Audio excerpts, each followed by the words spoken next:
I'm just going to level the playing field and let you all know that I am of advanced maternal age. That is the actual doctoral term of this. I am 47. I do have a son, and I had him at 46. I want to thank our guest, Erica, for doing my job for me there. Thank you, Erica. Yes, today we're going to spend some time with Erica. We're going to learn how she went about having a child in her mid-40s as a single mother by choice. Today's story includes sperm donor, egg donor, IUI, and IVF. I'm Dan Bulger with Progyny, and this is Infertility. Hello and welcome. I'm very excited for today's episode as it's an opportunity for today's guest, Erica, to share her story with the world. As I mentioned, Erica came into this with the goals of becoming a single mother by choice. And I know that we actually have a solid number of members of the single mother by choice community who tend to listen to these episodes. So this should be a really great and useful episode for anyone who needs it. And of course, if you aren't planning on becoming a single mother by choice, there is going to be a lot of stuff in here for you anyway, as today we'll talk about donor sperm, donor eggs, and fertility treatments. So with all that, let's get started. Well, my name is Erica. I'm a leadership development partner with Sleep Number. I would say it was early to mid 30s that I wanted to be a parent much more than I wanted to be a wife. And that didn't mean that I didn't seek out that partner to build a family with. It just didn't work in my favor. So when I got to be about 40, I kind of started to think, you know what, I'm going to have to do this journey. And I was with somebody at the time, and I said to him, I'm going to be a mom. I'm going for it. Either you're on board or you're off. Like, it doesn't matter to me, but this is like really important. This is one of my values. He was not on board. So. I'm pretty sure this resonates. Dating in your 30s can get very stressful if one of the partners wants to have children. Nobody wants to settle down with someone who isn't right for them just because they're nervous about their biological clock. And at the same time, it can be difficult to carry out a relationship with someone who doesn't want to have children if that's one of your life's goals.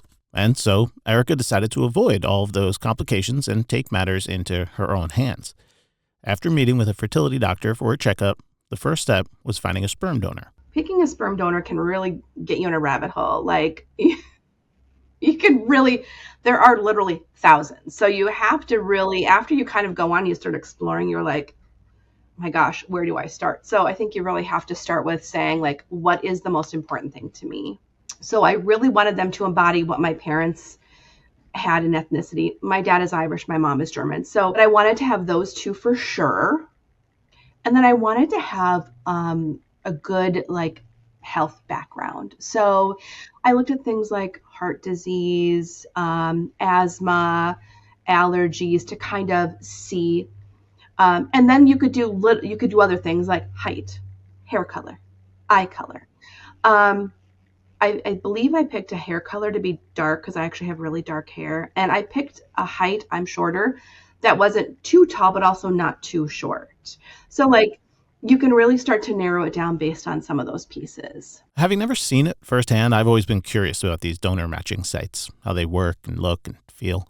So I've always asked people to describe what they're like. And this time, Erica gave me what I think is the best unintentionally perfect answer possible. I think of it more as like a digital catalog. Like if you were going like to oldnavy.com and you were like, okay, I need a pair of jeans, right? And you're like looking through all the jeans. It's like shopping for jeans. It's what it's like. Shopping for jeans. Such a perfect answer. But it's also a great reminder that when you're choosing a donor, you're not choosing a person. You're choosing a gene pool. So it's best to focus on the important genetic things, like is the donor a carrier for something that you might be a carrier for as well, and other concerns like that. If the donor is a doctor or good at baseball, well, frankly, those things might not actually be passed down. As my good friend Dr. Georgia Whitkin always says, your child might not pull that part of themselves from your donor. They might pull that from a distant Aunt Fanny who was horrible at baseball. Anyway, once Erica found a donor, she was ready to move on with fertility treatment. Started off with IUIs. That was the easiest process. I had 3 IUIs. That did not work out for me. And Went to a family building conference in Minneapolis. I had moved back by this time. Learned about IVF, realized that IVF was probably my best option.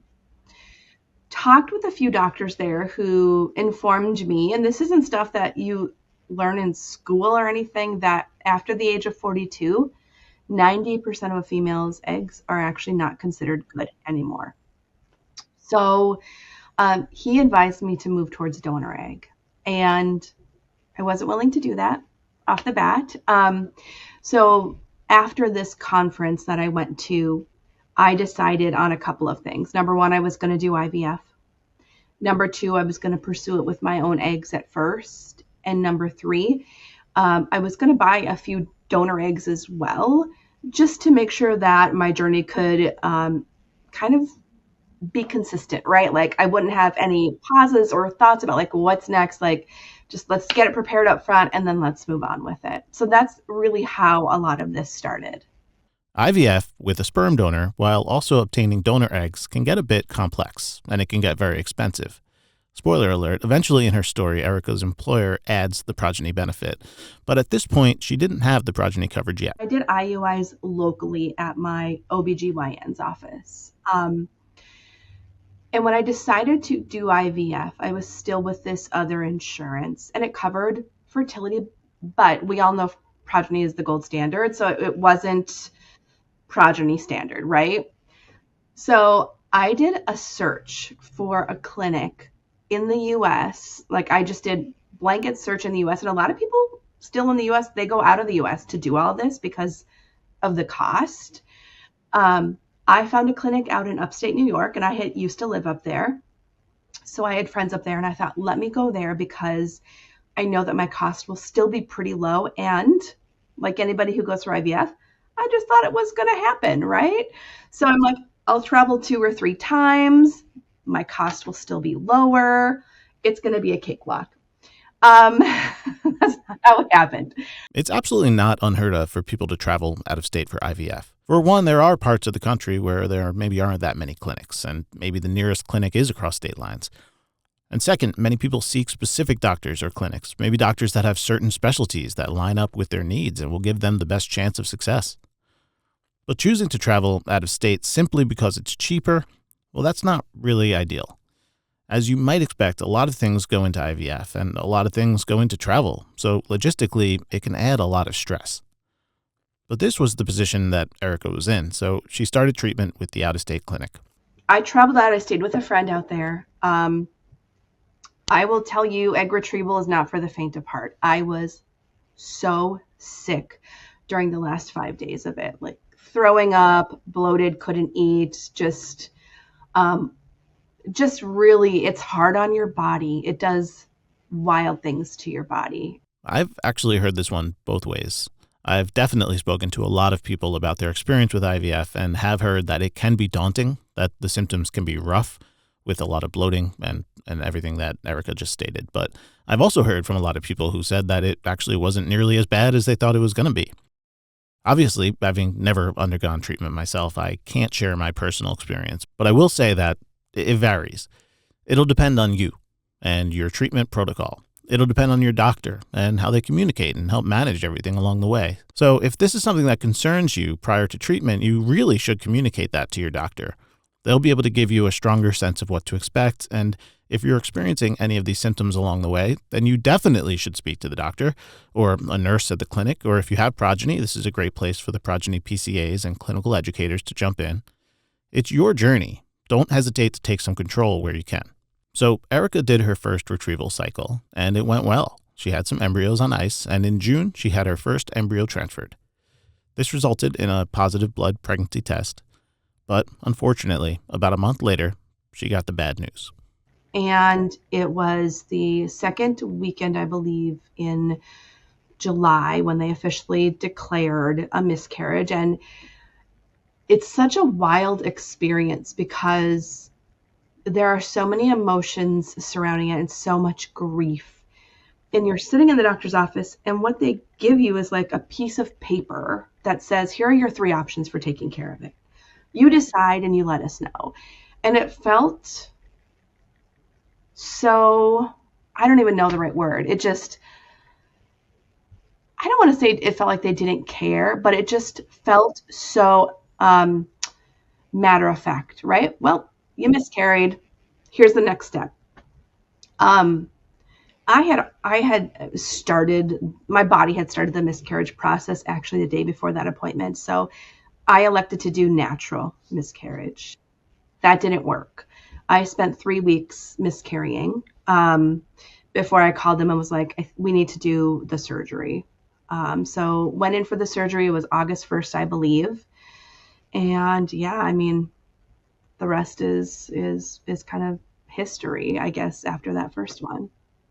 Pregnancy loss is far more common than perhaps most people think. Humans simply are inefficient when it comes to reproduction, but that doesn't make it any less painful when it happens. Even though maybe the odds were against me, it doesn't mean there is an intense amount of grief. And then I mean, I went on to miscarry or be pregnant 3 more times and have chemicals with those. So um, I ended up in a space where I was like, what am I doing? Why do I keep doing this? Why do I keep putting myself through this? Where's my hope? And I've always been a prayer. And I was at a real low point in my life where I was like, why should I even pray? Why should I even trust in the higher power to take care of me when this is my biggest dream and it's not coming true? So I had some real low points in the process. As she said, there was a moment where she was losing hope. She experienced some really low lows, but she found her way through. She did a lot of embryo transfers without success, and she was just pushing and pushing and pushing for months after month. So, on the advice of an acupuncturist, she decided to allow herself to take a little break. Breaks can be important. Around this time, she also got a new benefit from work, the Progyny benefit, which meant that she had world-class comprehensive coverage for future attempts. And around this time, she decided to move forward with the donor eggs. I had to go through counseling to, to really talk about things regarding donor egg and donor sperm, right? And so like this child doesn't carry a part of my DNA. Now, of course, there's science, epigenetics, and it's a brand new science and we don't know a lot about it yet. So did I have an influence on him? Yes, probably, right? I mean, he was in my body for almost 9 months.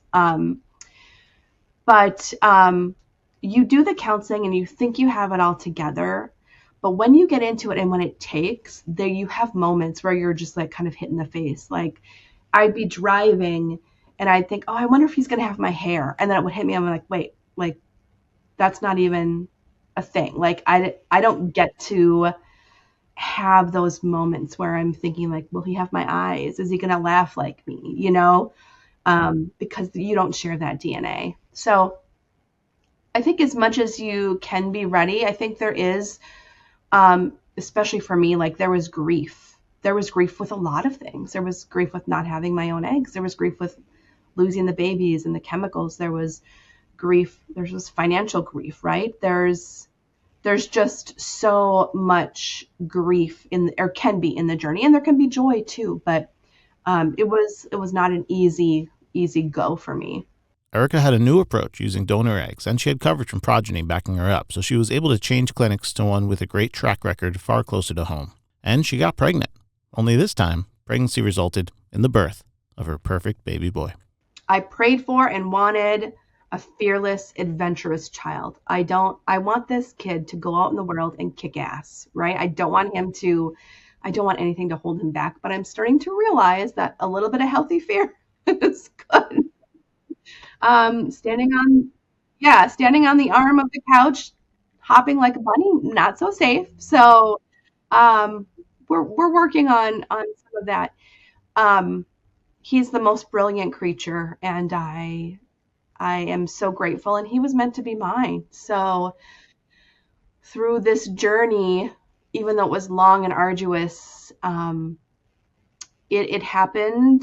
He is here because he's meant to be mine, and I don't want to say everything happened for a reason or it was all meant to be. I don't know that that's the case, but like this timing of him coming into the world for me and with me for us to pursue our, family at the same time is that's perfect. It's perfect in every way. So Clearly, Erica has been through a lot. Lots of IUI cycles, several embryo transfers, and multiple pregnancy losses.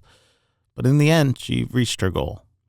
And along the way, she was also giving back by working as a chair at the women's group at Sleep Number, her place of work. It's okay to come and cry because that is who we are as humans. It's okay to come and share your story. It's okay to come and learn if you know somebody who is going through it. All of these emotions and feelings around it, we all know somebody, believe it or not, that has gone through a miscarriage or gone through IVF or had fertility struggles. They just might not be saying it. They just might not be voicing it. So I think that's so important to remember, they're with us every day. And the more I talk about it, the more I meet people that have gone through it. Erica wanted to add a special thank you to her employer for all of the support that they gave her through all of this. I mean, I don't know that Declan would be here if I wasn't with Sleep Number and we didn't have these amazing benefits. I am so incredibly grateful, and I probably don't say it enough, but he's here because of what I was able to do, not only the benefits, but then, the leadership that I worked under also allowing me to travel and work remotely. Again, not all places offer that. So I love that it was so human-centered and that there was so much care and empathy towards my journey. I really, really feel blessed to be there. And that brings us to the end of today's story. As I said, Erica went through a lot, but in the end, her decision to move forward on her own paid off in the best imaginable way. And she had a lot of help and support at every step. I want to give a big thank you to Erica for joining us today and for sharing her story. And I want to thank you for listening. If you want to connect with us, you can do so on Instagram at This Is Infertility Podcast. If you want to follow Progyny, you can do that at Progyny Inc. Of course, if you're listening on a podcast app, please leave a rating and review. This Is Infertility is brought to you by Progyny. Please remember, this podcast is not intended to substitute for the personalized expert advice of your physician. I'm Dan Bulger, and this is Infertility.